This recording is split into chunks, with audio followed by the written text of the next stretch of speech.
شروعات اس پاک پروردگار کے نام سے جو شاہد النظیر بھی ہے، علیم الخبیر بھی۔ دوستو، جتنے بھی رب کے خاص الخاص بندے آئے، انہوں نے عبادت کا جو مفہوم بتلایا ہمیں، اور سب عبادت کا مظہر جو ہے، اس کی روح جو ہے، وہ یہی بتلائی گئی کہ اس انداز سے عبادت کرو کہ رب کو سامنے پاؤ۔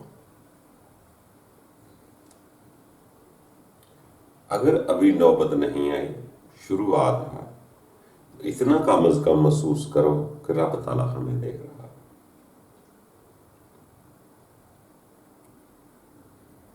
خیر، پہلی جو صفات ہے کہ رب تعالیٰ ہمیں دیکھ رہا ہے، یہ بھی اتنی آسان نہیں کہ انسان اپنے خیالات کو اپنے اندر لے کے آتا ہے، حاضر ہوتا ہے۔ جسم کے ساتھ خیال بھی حاضر ہونا ہوتا ہے۔ جب خیال حاضر ہوتا ہے تو پھر انسان محسوس کرتا ہے کہ کوئی ذات ہے جو مجھے دیکھ رہی ہے۔ اس پر بھی کافی محنت لگتی ہے۔ جو دوسری صفت ہے وہ بہت بڑی، کہ میں رب کے حضور پیش ہو کر اس کو محسوس کروں کہ میں دیکھ رہا ہوں، مجھے محسوس ہو رہا ہے کہ رب تعالیٰ ہے۔ اس پہ محنت بہت زیادہ لگتی ہے، بہت وقت درکار ہوتا ہے۔ اس کو کہتے ہیں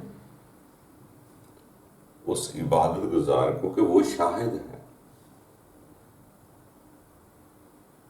حاضر پانے کا مقصد ہے کہ شاہد ہے، ویسا شاہد بننا ہے جیسا اگلی زندگی میں فرمان آتا ہے کہ رب کے سامنے پیش کیے جائیں گے۔ مگر اس وقت نظر انداز اور ہوگا تو دیکھ سکیں گے جو بھی کچھ ہے وہ متشابہات میں ہے۔ ہم کیسے ہوں گے، رب تعالیٰ کو کیسے دیکھیں گے؟ جو محکمات ہے وہ یقیناً ایسا ہے کہ ہوں گے ضرور۔ ابھی ہمارا ایمان محکمات پر رہنا چاہیے کہ ہم حاضر وہاں ضرور کیے جائیں گے اور ہوں گے۔ رب تعالیٰ کے بندے اسی لیے وہ ٹریننگ ہر وقت کرتے رہتے ہیں، عبادت کرتے رہتے ہیں کہ میں رب کے حضور پیش ہوتا ہوں۔ یہ بات تو ٹھیک ہے کہ ہم یہ محسوس کسی منزل پر کر سکتے ہیں کہ رب ہمیں دیکھ رہا ہے، ہم پہ اور خالص ہوتے جائیں۔ وہ مرحلہ بہت آگے کا ہے کہ ہم رب کو دیکھ سکیں۔ وہ مرحلہ شاہد کا ہے، یعنی شاہد کا۔ جیسے ہم عدالتوں میں شہادت دیتے ہیں، گواہی دیتے ہیں، وہاں بھی عینی شاہد ہی بلایا جاتا ہے کہ عینی شاہد کو بلا۔ اسی طرح یہ بھی شہادت دینے والا عینی شاہد ہوتا ہے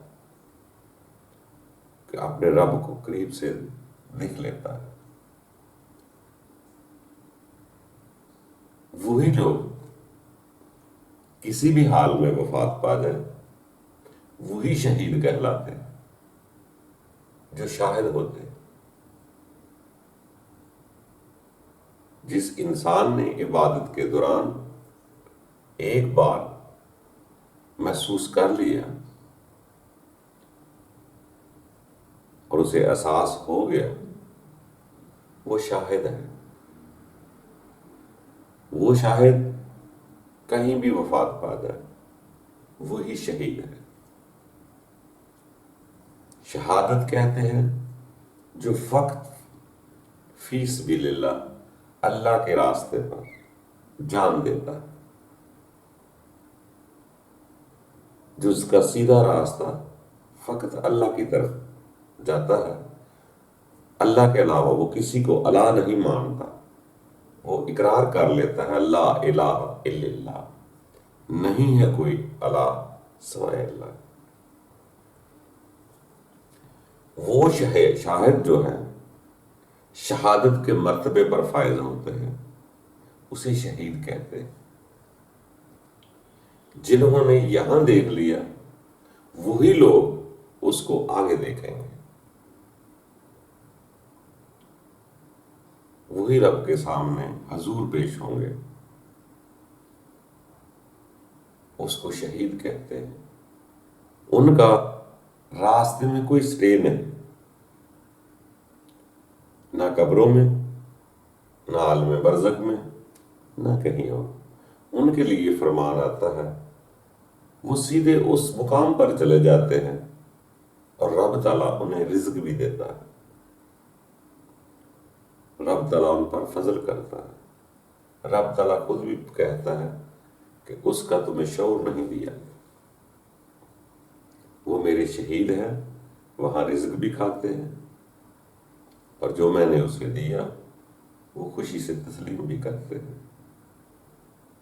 وہ شاہد جو ہوتے ہیں، شہید جو ہوتے ہیں، جنہوں نے شہادت دی، اطمینان ہو گیا، وہ آگے بھی زندہ ہی ہوتے ہیں۔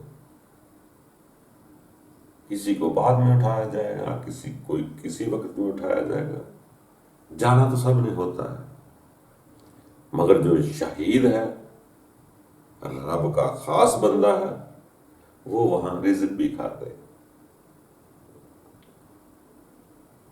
وہ وہاں بھی زندہ ہوتے ہیں۔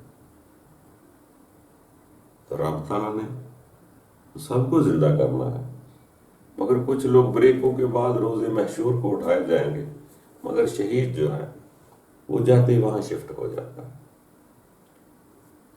تو اللہ تعالیٰ ہم سب کے لیے آسانیاں پیدا کرے، خلوص کے ساتھ عبادت کریں کہ میں کوئی کاروبار نہیں رب کے ساتھ کر رہا، میں مخلص ہو کر اس کے آگے سجدہ ریز ہونا چاہتا ہوں۔ جب میرے دل میں تمنا آتی ہے میں اس کو اپنا خالق مالک تسلیم کرتا ہوں،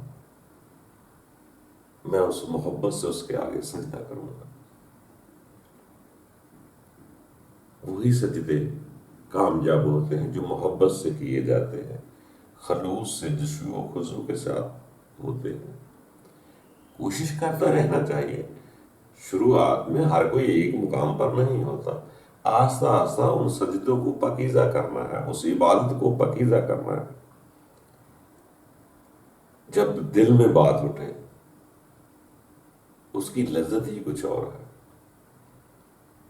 ہم مزدوری نہیں کرنی چاہیے، ہمیں ڈیوٹی ہی نہیں مشکل سے کرنی چاہیے، ہمارے اندر وہ محبت پیدا ہونی چاہیے کہ میں اس کا سجدہ ہی شکر کر رہا ہوں، اس کی عبادت کر رہا ہوں۔ اس سجدے کی لذت ہی کچھ اور ہے جو محبت سے کیا جائے، اور ہوتا بھی سجدہ وہی ہے، مقبول سجدہ وہی ہوتا ہے جو محبت سے کیا جاتا ہے۔ تو کرتے رہیں، ایک دن ایسا آ جاتا ہے کہ انسان خالص ہونا شروع ہو جاتا ہے۔ کوشش کرتے جائیں، سب کا حق ہے اپنے اپنے مطابق اپنے رب کے آگے سر بسجود ہو۔ کامیابی یہی ہے کہ جب ہم شروع میں سجدہ کرتے ہیں تو دل میں تو دنیا بسی ہوتی ہے، دل میں بازار بسے ہوتے ہیں، کپڑے بسے ہوتے ہیں، چیزیں بسی ہوتی ہیں، تو ہم اسی کو سجدہ کرتے ہیں، چیزوں کو سجدہ ہو جاتا ہے۔ یہ چیزیں مانگنے کے لیے پہلے ذہن میں رکھ لیتے ہیں کہ یہ چیزیں مانگنی ہے، تو دوران سجدہ بھی وہی یاد رہتی ہے، جو چیز دل میں بس جاتی ہے وہی یاد رہتی ہے۔ کوشش کر کے دنیا کی طلبیں نکالنی چاہیے. رب کو جب سجدہ کرنا ہو وہ خالص ہو کے کرنا چاہیے, اسی سے شاہد ہوگا, اسی سے شہادت ہوگی,